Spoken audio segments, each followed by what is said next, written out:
Hi guys, it is future Jill because you'll see me in this outfit later on in the video. I just wanted to jump in here and explain, if you haven't seen the video of me introducing Mac, he is going to be my retired racehorse Project Thoroughbred Makeover 2019 prospect. That's a mouthful. Hopefully I will get approved to be a trainer, then be able to go in October. So I'll know within the next few months whether or not that's gonna happen. But until then, we are doing lots of groundwork because he is a baby boy. He just got off the track, so we're kind of trying to put weight on him, just let him settle in and relax. And I'm doing all the groundwork now. And you're allowed 15 rides before December 15th, so don't worry about that. Not riding him, not breaking any rules. So that's what I wanted to talk about at the beginning of this video, just to make sure that everybody is on the same page. I'm gonna try and keep this succinct. So, I am doing clicker training with Mac because I want to bring more awareness to positive reinforcement and clicker training with horses. It's not a very popular thing. The most common way to work with horses is with negative reinforcement, and that's the way I've done it my whole life. I just switched to positive reinforcement a few months ago, and I have a library that I'm slowly collecting over here, just taking in as much information as possible. I just finished this book, and it was phenomenal. You can buy it on Amazon. You can read the title for yourself. You can see I have quite a few notes with, again, the teeny tiny handwriting. And I also got this cute little journal. It says, Mac, make it work. Explanation of our first session together, and in a little bit I'll write about our second one because I want to keep up with everything that we're doing. Those are just the little things that I'm doing. I ordered a bunch of books, so they should be here soon. So I have lots of them on my shelf and lots of them coming in the mail. I'm very excited. Hopefully by October I will know what I'm doing. But yeah, so the reason I'm doing clicker training is because I believe, from my perspective and my experience, what little I have, positive reinforcement is the way to go. That's the way everyone trains their dogs. It works with horses, and I want to learn how to do it better. So I am taking full advantage of this opportunity with Mac to do so. If you're unfamiliar with what clicker training is, I'll give you a brief rundown and an explanation of positive reinforcement. I also have an entire video on it if you want to look into that, where I explain more. This thing is called a clicker. It's a bridge signal or marker for a behavior. It's more precise than just giving a treat. So what you do is you ask the horse to do something, say touch this. This is a buoy target. I got it from Karen Pryor training or whatever.com. Google Karen Pryor, her website comes up. With Mac, you'll see me ask him to touch it. He touches it, I click, and then I give him a treat. He doesn't know what the click means at first. Like the first time I do it, he has no idea what that means. But over time, he realizes that the clicker is a marker of exactly what he did correctly to get the treat. And the clicker tells him the treat is coming. Say we're doing a complex movement where he's like trotting in a circle around me and I want him to trot for 5 steps. He trots for 5, I click, and then he knows exactly what he's done right. It's a lot easier than me running after him with treats, trying to reinforce him that way. That's the point of the clicker. I know a lot of people were a little confused on that. And it seems silly and weird, and you're like, ugh, I have to carry around a fanny pack, and also I have to give my horse treats. I hate that. Like, I completely understand. I felt that way about it for years. But now that I've actually like given it a shot and like opened my mind to it, there is so much science behind it, and like looking into studies and other people's experiences and talking to a ton of people. Like, I've reached out to so many people and I'm in a group with a bunch of positive reinforcement people. I just like love learning more about it, and it works, and you don't have to use force, and it's amazing.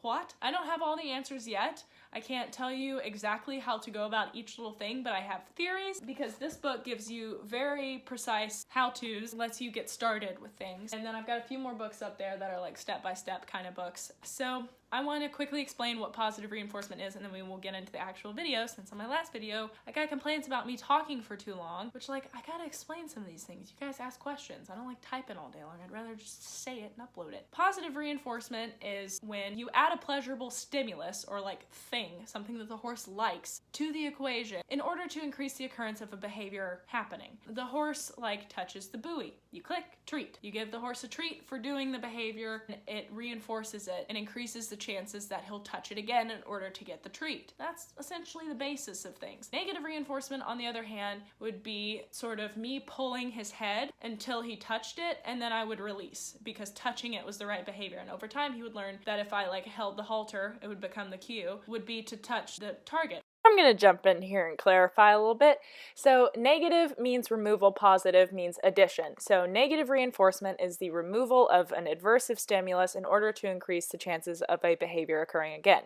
So in this example, me applying pressure to the horse's halter to get it to move its head towards me, the horse would move its head and I would release the pressure. So that would be reinforcing to the horse to follow my hand and follow the guide, and then the reinforcer is me releasing. Whereas with positive reinforcement, the presentation of the target is the cue, or I could teach a verbal cue like, say, target. You can teach anything with positive reinforcement just as easily as you can with negative reinforcement. It's just a little harder right now because not so many people are doing it. I think that that's unfortunate, and I encourage everyone to go out and buy some books. Hey, jumping in one more time. I highly recommend that you guys educate yourselves on this a little bit. Most people spend time taking lessons, and it decreases the chances that you're going to mess up or reinforce the wrong behavior. So if you spend a little time reading books or doing some online research or watching some tutorial videos, it can really help you get started in the right direction and prevent, things from going wrong. Just like you wouldn't put together, a complex machine without instructions, Just spend a little time on it. Give it a shot and see how you feel about it. Because in my working with Zoe, our relationship has changed tenfold. But anyway, I just kind of wanted to explain to you guys what I'm doing. It is force-free. I think Mac has had some experiences with people that were maybe not so pleasant, so I have to sort of counter-condition that and retrain his brain to accept my presence as a good thing. I just wanted to preface this video with a little information so you guys understand a little bit more of what I'm doing. I will put links to all of the book resources, all of the website resources. I have 3 playlists right now. I have one called Zoe's Positive Reinforcement Journey or something like that. Positive Reinforcement Training one is conglomeration of a bunch of different trainers' videos that I know, respect, and trust, telling you guys like what's going on. A lot of the videos in that playlist are actually her videos. And then Max, or Make It Work, the RRP thing. I am ready to stop talking now, so I'm gonna dip out. Yeah, enjoy the rest of this video. It's pretty cool how quickly little Macaroo catches on, and I will be updating you guys periodically throughout the next year until we get to October. We'll continue. Hi guys, it's Jill, and today we are beginning Max training. But yeah, there's that. Okay. So our training session begins here. I stood by the fence for quite a while waiting on him to gain an interest in me, and when he did, I clicked and gave him a treat for coming, and that is us beginning the establishing of what the clicker means. You'll see here that I moved locations and did the same thing again, just waited for him to start approaching me, gave him a click, and then gave him a treat. Now he doesn't know what the clicker means at this point, but I'm still marking behavior that is conducive to what I want him to do. I'm starting with my fancy new target, just asking him to touch it and rewarding.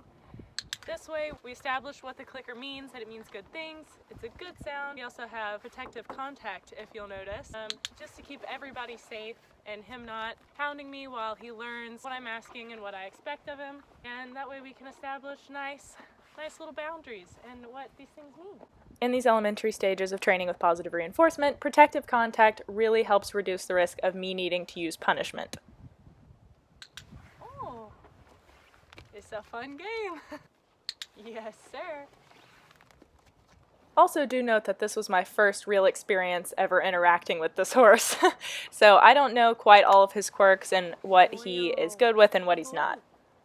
He's never been introduced to target training before. Oh, he's got to investigate my dog. Mila, you distract everyone in training sessions. Yep. Hey, please don't knock that off. Hey.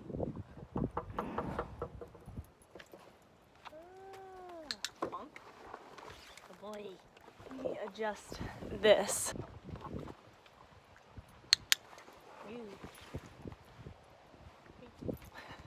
Okay, so I did a terrible job explaining this. Essentially, Mac bumped the camera and spooked himself, and then he did come back over, and then my dog was laying by the fence, and he walked up to her, and she's not a horse-aggressive dog, but he scared her, and she growled at him, and then he took off, and I said, okay, it's probably time to quit for today. He's not coming back.